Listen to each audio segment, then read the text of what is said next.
नमस्कार फ्रेंड्स। जब हम सोसाइटी में सुनते हैं कि ये भाई का एंजियोग्राफी किया, ये बहन का एंजियोग्राफी किया और उसमें 90%, 99%, 80%, 70% ब्लॉकेज आए तो डॉक्टरों ने उनको 2-3 स्टेंट रख दिए, अथवा लॉन्ग सेगमेंट लीजन हो दिखा तो डॉक्टरों ने ट्रिपल वेसल डिसीज़ में बाईपास का सजेशन किया। लेकिन लोग जानते नहीं है कि stenting itself is a damaging procedure. वो वेसल की वास्कुलरिटी और नाइट्रस ऑक्साइड एंडोथेलियम को डैमेज करती है और वो थ्रोम्बोजेनिक प्रोसीजर है, क्लोटिंग कैस्केड को एक्टिवेट करती है। और बाईपास में भी ऐसा है कि बाईपास आपके ब्लॉकेज को रिमूव नहीं करती और हाथ में से, छाती में से अथवा पैर में से एक वेन को रिवर्स करके ये लोग ब्लॉकेज के ऊपर और ब्लॉकेज के नीचे जॉइंट लगाते हैं, वहाँ 10 गुना ज़्यादा ब्लॉकेज होता है। तो ये दोनों पैलिएटिव प्रोसीजर है, चेस्ट पेन रिलीविंग प्रोसीजर है। अभी मैंने एक स्टेंट वाले डॉक्टर है कोई वलसाड़ वापी साइड के, उसका वीडियो में ईसीपी के बारे में गलत उसने बोला था, ऐसा सुनने को आया।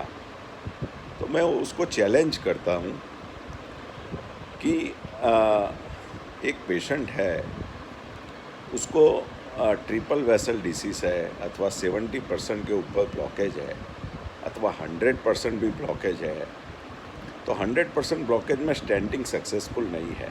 रोटाब्लेटर से वो करते हैं लेकिन वो सक्सेस नहीं है। तो मैं उनको चैलेंज करता हूँ कि आप स्टेंटिंग कीजिए और वो पेशेंट का पंपिंग कम है तो आप मेरे को स्टेंटिंग करके पेशेंट का पंपिंग कितना बढ़ता है वो इको करके दिखाइए, और स्टेंट के बाद 1 साल बाद फिर से इको करके और एंजियोग्राफी फिर से करके दूसरे डॉक्टर से करा के आप दिखाइए, अथवा सीटी एंजियोग्राफी करा के। Stenting itself is a prothrombotic, उनमें रीस्टीनोसिस होता है, दवाइयाँ बंद कर दो लोही पतला करने, तो रीथ्रोम्बोसिस होता है, तो वो इमरजेंसी है।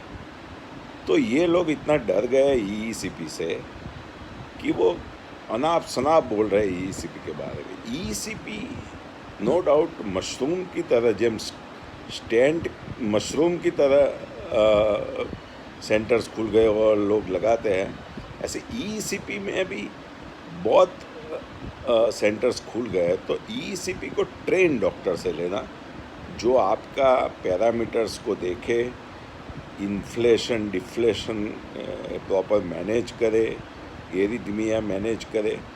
तो ईसीपी से बढ़िया कोई ट्रीटमेंट नहीं है हृदय रोग के लिए।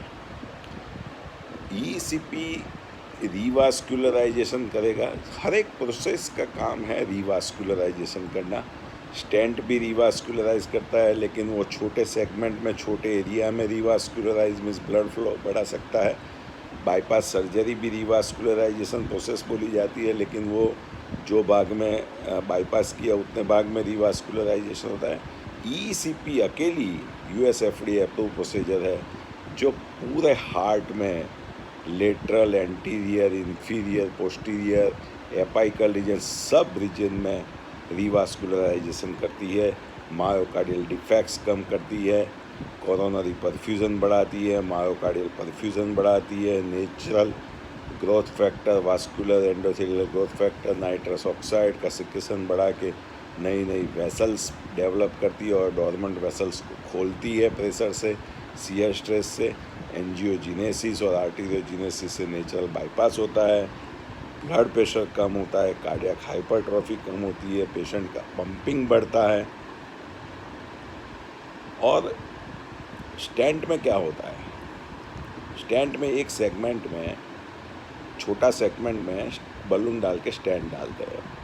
वो प्रोथ्रोम्बोटिक है, थ्रोम्बोजेनिक है, क्लोटिंग कैस्केड एक्टिवेट हो जाएगा, लेकिन खून पतला करने की दवाइयाँ वगैरह चलती है तो पेशेंट को टेम्पररी राहत मिलती है। कभी कभी किसी को तो स्टेंट के बाद सीवियर चेस्ट पेन होता है ड्यू टू वेसल की जो वास्कुलरिटी है वो लॉस हो जाती है, तो दूसरी बार दूसरे स्टेंट लगाते हैं। ऐसे कई लोगों को हमने 7 स्टेंट, 4 स्टेंट से लेके 7 स्टेंट, 8 स्टेंट, 9 स्टेंट लगाते हुए देखा है। फिर भी पेशेंट्स सकम्ब हो जाता है। तो कहने का मतलब ये है कि जो भी उसका दुष्प्रचार कर रहे हैं उन्हें करने दो। हम लोग ऑन द ग्राउंड काम करते हैं, हम लोग मेडिसिन से पेशेंट का ब्लॉकेज को कम करते हैं, पेशेंट को एंटी थ्रोम्बोटिक इफ़ेक्ट देते हैं जिससे उनको हार्ट अटैक ना आए, पेशेंट का हार्ट रेट, बीपी, डायबिटीज़ वगैरह स्टेबलाइज करते हैं, और ईसीपी से रिवास्कुलराइजेशन करते हैं, और ईसीपी से पेशेंट का पंपिंग बढ़ाते हैं, नेचुरल बाईपास करते हैं। लेकिन प्रॉपर ट्रेन डॉक्टर से ट्रीटमेंट लेना बहुत ज़रूरी होता है। वो मैं बार बार आपको बोल रहा हूँ। आजकल एक प्रोफेशनलाइजेशन हो गया है, किसी के लाइक्स और सब्सक्रिप्शन सब पेड हो गए हैं।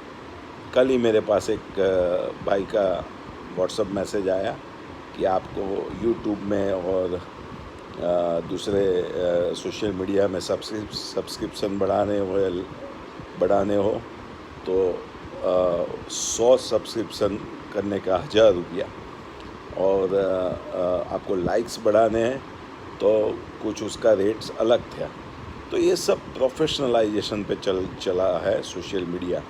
मैं कहना इतना ही चाहता हूँ कि आप लाइफस्टाइल में चेंज कीजिए, plant based alkaline vegetarian diet अपनाइए, घी तेल का उपयोग बिल्कुल कम कर दीजिए, सैचुरेटेड मिल्क वाली प्रोडक्ट्स का उपयोग बिल्कुल बंद कर दीजिए, fried food, fast food, processed food, sugary items, sweets, white sugar, मैदा, वाइट ब्रेड, फिर पिकल्स, फिर पोटैटो चिप्स, फिर बाज़ार में मिलते फ्रूट जूसेस, या बाज़ार में मिलती मैगीज़, या डोनट्स, या ये जो मैदा से बनती बेकरी आइटम्स सब बंद कर दीजिए। आप plant based vegetarian palatable diet खाइए। हाँ, कभी कभी ठीक है लेकिन आपको आना चाहिए अपना डाइट को न्यूट्रलाइज़ करना। कभी एसिडिक फूड खा लिया तो आपको आना चाहिए कि कैसे उसको न्यूट्रलाइज़ करें। आप handful of nuts evening time में लीजिए, रोज़ एक सुबह में फ्रूट खाइए, खाते टाइम पे, लंच के टाइम पे 1 प्लेट या 4-5 पीस सलाद के लीजिए, फिर खाना खाइए। सुबह में गुनगुना पानी पीजिए 2 ग्लास, धीरे धीरे सिप लगाते हुए। और एलोपैथिक मेडिसिन्स जो Jewish medical college Cincinnati Ohio में एक ट्रायल हुआ, और दूसरे कई एस्टेरॉयड, सैटर्न, रिवर्सल ट्रायल हुए कि एलोपैथिक मेडिसिन्स, स्टेटिन्स और एंटीप्लेटलेट्स और दूसरी हार्ट की दवाइयाँ जो एंटी हाइपरटेंसिव है, नाइट्रेट्स है, वासोडाइलेटर्स है वगैरह से ब्लॉकेज को आप स्टेबलाइज करिए स्टेटिन से, और ब्लॉकेज को रिग्रेस करिए, और ब्लॉकेज को फटने ना दें। तो ये स्टैंड से भी ज़्यादा अच्छा काम करती है, प्लेक को डिज़ोल्व भी करती है। तो ये जो भी डॉक्टर ईसीपी के बारे में क्वेश्चन कर रहे हैं, मैं उनको चैलेंज करता हूँ कि आप पेशेंट का पंपिंग बढ़ा के मेरे को दिखाइए स्टेंटिंग करके, और हम ईसीपी दे के आपको रिज़ल्ट दिखाते हैं न्यूट्रलाइज इको करा के। ECP is a wholesome process, but it should be taken by trained doctors, trained centers. Thank you very much.